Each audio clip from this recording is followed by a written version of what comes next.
Hello everyone, welcome in video lecture class for MEd semester 3. Today I am going to talk about the topic counseling strategy. Counseling strategy to meet changing physiological and sociological requirements. मैं आज आपसे बात करने जा रहा हूँ क्या counselling strategy यानी परामर्श रणनीतियाँ होनी चाहिए, खासकर जो वर्तमान में बदलती हुई शारीरिक और सामाजिक आवश्यकताओं के अनुसार उसके संबंध में विस्तार से बात करने जा रहा हूँ। इसके पूर्व के वीडियो में मैंने एकीकृत शिक्षा जो प्रणाली थी और विषय विशिष्ट सब्जेक्ट्स के क्या दिशा निर्देश थे उसको मैंने विस्तार से बताया था। जबकि भी यह टॉपिक MEd सेमेस्टर 3 के अंतर्गत specialization paper secondary and senior secondary education के अंतर्गत आता है, जो कि यूनिट 1 में है।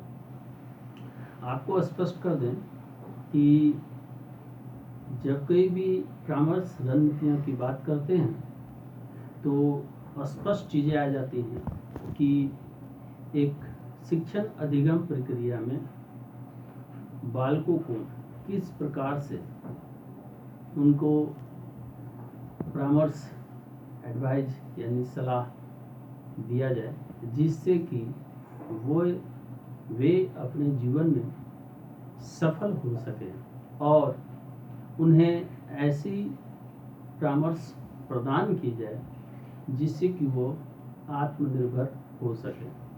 तो जब कहीं भी शिक्षा की बात करते हैं तो education that means in A optimum strategy, शिक्षा का अपना एक इष्टतम आधार है जो कि सर्वोत्तम भी है, और इसके अलग अलग स्फीयर हैं, दैट मीन्स अलग अलग क्षेत्र हैं। उस क्षेत्र में बच्चों को सही अगर परामर्श मिले तो बच्चे सफल हो सकते हैं। अगर उसमें इंडिविजुअल डिफरेंसेस भी रहे, लेकिन अगर परामर्श सही से मिले तो सफलता उनको जरूर मिलती है। जहाँ तक नेशनल करिकुलम फ्रेमवर्क की बात है, that means according to national curriculum framework also emphasise the all round development of the individual. वो पाठ्यक्रम का निर्धारण भी इस प्रकार से करते हैं कि छात्र का सही तरीके से विकास हो सके। तो अब मैं आपको और जो स्ट्रेटेजी रणनीति हो, कैसी हो, किस प्रकार की हो, उसके बारे में विस्तार से बात करने जा रहा हूँ। Now, counseling strategy to meet changing physiological and sociological requirements. Some basic facts. Number 1, education aims at promoting optimum development of students in all spheres: educational, vocational, personal, social, moral, physical, etc., so as to make them productive and useful citizens. Counseling, in harmony with the goals of education, aims to facilitate maximum personal development of children in all spheres of life. In its attempt to meet the needs of all students, guidance and counseling makes education a meaningful and satisfying experience. Learning and understanding about self is as important as learning about various school subjects. Every child has the potential to develop self-understanding, which includes understanding of abilities, interests, behaviors, attitudes, values, conflicts, anxieties, likes, dislike, impulses, emotions, goal, one's role in society, etc. The National Curriculum Framework NCF 2005 view guidance and counseling as part of curriculum. In this view, guidance and counseling functions can be carried out through the curriculum by integrating guidance philosophy and practices through curricular offerings, thereby adopting a proactive and preventive approach. Educational, career and personal social development of children can be promoted by creating a stress-free environment for learning, encouraging students to understand themselves, relating subject matter to self and needs to students, helping children learn independently and cope with demands and challenges, facilitate development of healthy peer relationships through group activities and classroom climate. Now, next one is need for counseling strategy. The need for guidance and counseling for students emerges from the changes taking place in every sphere of life. Academic stress, poor academic performance, cutthroat competition, vast academic stress, poor academic performance, cutthroat competition, vast and varied educational and career opportunities has resulting confusion in making career choice and ever growing. Now next, changing and complex world of work, dropout, suicide, anger, violence, drug abuse, child abuse, sex abuse, HIV/AIDS, crime, changes in lifestyle, diverse and single parents etc. are some of the concerns which require support of counseling strategy to school students. That is most important and vital point. Now next, helpline for students by various organizations like CBSE, a few state level guidance agencies, NGO etc. and popularity of this point towards the need and significance of guidance and counseling requirement for the school system. Now, next one is purpose of counseling strategy. The purpose of counseling strategy is to help each student develop as an individual in his her own right, make choices and set goals on the basis of his her strengths. By attending to the special needs and requirements of students belonging to different social, economic and cultural backgrounds, counseling helps students engage in the educational purpose and thereby benefit from the curricular experiences. Counseling strategy not only help students to develop an understanding of oneself and of others, it also supports students to deal with their personal, social, academic and career related concerns. Now next point, it facilitates development of effective study habit, motivation, identifying learning or subject related problems, helping students to see the relevance of school years in life and for future developing skills, right attitude and interest to help making a choice in career etc. Next point, during the changing physiological and sociological requirements, counseling strategy thus promote holistic development of every student. This signifies the need for every teacher to become a counseling minded teacher and carry out his her functions with required aims. अब मैं इन सभी चीज़ों को हिंदी में स्पष्ट करूँ। बदलती शारीरिक और सामाजिक आवश्यकताओं को पूरा करने के लिए परामर्श रणनीतियाँ। शिक्षा का उद्देश्य सभी क्षेत्रों में छात्रों के उच्चतम विकास को बढ़ावा देना है। शैक्षिक, व्यावसायिक, व्यक्तिगत, सामाजिक, नैतिक, भौतिक इत्यादि उत्पादक और उपयोगी नागरिक बनाना। शिक्षा का उद्देश्य बच्चों के जिंदगी के सभी क्षेत्रों में अधिकतम व्यक्तिगत विकास को सुविधाजनक बनाना है। परामर्श रणनीतियाँ सभी छात्रों को शिक्षा का एक सार्थक और संतोषजनक अनुभव की ज़रूरतों को पूरा करने के लिए परामर्श देता है। जितना स्वयं के बारे में सीखना और समझना महत्वपूर्ण है। स्कूल के विभिन्न यानी विद्यालय के विभिन्न विषयों के बारे में सीखना महत्वपूर्ण है। हर बच्चे में आत्मसमझ विकसित करना, जिसमें क्षमताओं और रुचियों की समझ क्षमता शामिल होती है।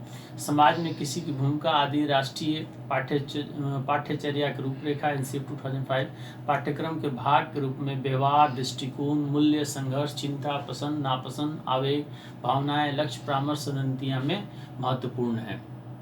इस दृष्टि से मार्गदर्शन और परामर्श दर्शन को एकीकृत करके पाठ्यक्रम के माध्यम से कार्य किए जा सकते हैं और पाठ्यक्रम के दृष्टिकोण से अभ्यास को एक सक्रिय और निवारक अपनाया जाता है। समूह गतिविधियों और कक्षा जलवायु के माध्यम से स्वस्थ सहकर्मी संबंधों का विकास, स्वयं को समझे और स्वयं छात्रों की आवश्यकताओं संबंधी विषय, बच्चों का शैक्षिक, कैरियर और व्यक्तिगत सामाजिक विकास हो सकता है। छात्रों को प्रोत्साहित करने, सीखने के लिए तनाव मुक्त वातावरण बनाने के द्वारा प्रोत्साहित किया गया है। मदद करना, बच्चे स्वतंत्र रूप से सीखते हैं और मांगों और चुनौतियों का सामना करते हैं एवं सुविधा देते हैं। परामर्श रणनीतियों की आवश्यकता। जीवन के हर क्षेत्र में छात्रों के लिए मार्गदर्शन और परामर्श की आवश्यकता परिवर्तनों को जगह लेने से उभरती है। शैक्षणिक तनाव, खराब शैक्षणिक प्रदर्शन, गलाकट प्रतियोगिता, विशाल और विविध शैक्षिक और कैरियर के अवसर और परिणाम स्वरूप भ्रम कैरियर विकल्प बनाने में कभी बढ़ती और बदलती रहती है। काम की जटिल दुनिया में ड्रॉप आउट यानी जो विद्यालय छोड़ देते हैं, आत्महत्या, क्रोध, हिंसा, नशाखोरी, बाल शोषण, यौन शोषण, HIV एड्स, अपराध में परिवर्तन, जीवन शैली, तलाकशुदा, एकल माता पिता आदि कुछ ऐसी चिंताएं हैं जिनके लिए स्कूली छात्रों को परामर्श सेवा की आवश्यकता है। विभिन्न छात्रों द्वारा हेल्पलाइन, CBSE या कुछ राज्य स्तरीय मार्गदर्शन एजेंसियों, गैर सरकारी संगठन आदि जैसों की संगठनों की लोकप्रियता परामर्श की आवश्यकता और महत्व की ओर इशारा करते हैं। परामर्श रणनीतियों का उद्देश्य। परामर्श रणनीतियों का उद्देश्य है प्रत्येक छात्र को अपने स्वयं के अधिकार में एक व्यक्ति के रूप में विकसित करने के आधार पर लक्ष्य पर ध्यान देना। पाठ्यक्रम के अनुभवों से विशेष जरूरतों और आवश्यकताओं को भाग लेने से विभिन्न सामाजिक, आर्थिक और सांस्कृतिक पृष्ठभूमि, मार्गदर्शन से संबंधित छात्रों के और में मदद करने के लिए विकल्प बनाएं और उसकी ताकत काउंसलिंग से छात्रों को शैक्षिक प्रक्रिया में संलग्न होने में मदद मिलती है, इससे लाभ भी मिलता है। परामर्श रणनीतियाँ उनकी व्यक्तिगत, सामाजिक, शैक्षणिक और कैरियर संबंधी चिंताएं न केवल छात्रों को मदद करता है एक स्वयं की और दूसरों की समझ विकसित करने में, साथ ही साथ इससे निपटने के लिए भी छात्रों का समर्थन करता है। कौशल के विकास की सुविधा, प्रभावी अध्ययन की आदतें, प्रेरणा, सीखने या विषय संबंधी समस्याओं की पहचान करना, छात्रों को जीवन में और भविष्य में विकास के लिए स्कूल के वर्षों की प्रासंगिकता देखने में मदद करना, सही दृष्टिकोण और हितों को कैरियर आदि में चयन करने में मदद करने के लिए परामर्श रणनीतियाँ प्रत्येक छात्र के लिए समग्र विकास को बढ़ावा देता है। प्रत्येक शिक्षक के लिए एक परामर्श दिमाग वाला शिक्षक बनने के लिए और उसके कार्यों को पूरा करने के लिए एक परामर्श के उद्देश्यों से यह जरूरतों को दर्शाता है। इस प्रकार से मैंने रणनीतियों, जो परामर्श रणनीतियाँ हैं, उसके तीनों पार्टों को स्पष्ट किया। अतः अब हम इस चीज़ को स्पष्ट कर दें कि परामर्श रणनीतियाँ कहीं न कहीं जो वर्तमान परिस्थितियाँ हैं सामाजिक या शारीरिक बच्चों की, उन सभी ज़रूरतों को पूरा करता है। और एक बात मैं और स्पष्ट कर दूं कि परामर्श रणनीतियाँ खासकर बच्चों की आवश्यकताओं को तो पूरा करती ही हैं, उसके अलावा वह जो उद्देश्य निर्धारण किए जाते हैं बच्चों के माता पिता या विद्यालय के द्वारा या छात्रों को आत्मनिर्भर बनाने में, उसको भी मदद करती हैं। और जैसा कि मैंने बताया कि पाठ्यक्रम में या NGO के द्वारा भी ये चीज़ें स्पष्ट है कि उन्हें समय समय पर परामर्श की आवश्यकता पड़ती है, जिससे कि छात्र जो विभिन्न प्रकार की समस्याएं हैं उन समस्याओं से निकल सके और समस्याओं में न जाएं, इसके लिए भी यह अति उपयोगी है। तो इन सभी चीज़ों को जब स्पष्ट तौर पर या जो भी परिचर्चाएं हैं, जो भी डिस्कशन हुआ, उसके आधार पर अगर हम देखते हैं तो ये महसूस करते हैं कि बदलती हुई परिवेश में परामर्श की जो रणनीतियाँ हैं वो उपयोगी हैं, सार्थक हैं और ये बच्चे के सर्वांगीण विकास में मदद करती हैं। और एक प्री सर्विस टीचर जो हैं उनके लिए जानना समझना अति आवश्यक है, जिससे कि वो जब कहीं भी क्लासरूम में शिक्षण अधिगम प्रक्रिया में भाग लें तो ये सारी रणनीतियाँ उनके काम आएंगी। इसी के साथ मैं इस वीडियो लेक्चर को समाप्त कर रहा हूँ। आप इसे जो है वह YouTube चैनल पर देख सकते हैं। इससे संबंधित जो भी वीडियो से संबंधित कुछ बातें हों, उससे संबंधित कोई प्रश्न हो तो आप प्रश्न कमेंट्स बॉक्स में जाकर मेंशन कर सकते हैं। उससे आपको आंसर जो है वह स्पष्ट उत्तर दिया जाएगा। और हमारे चैनल को सब्सक्राइब करें ताकि आपके जैसे ही वीडियो अपलोड होंगे आपके विषय से संबंधित आपको तुरंत प्राप्त हो जाएगा। तो आज के लिए धन्यवाद। अगले क्लास में एक और नए वीडियो के साथ मिलते हैं। धन्यवाद। अगेन।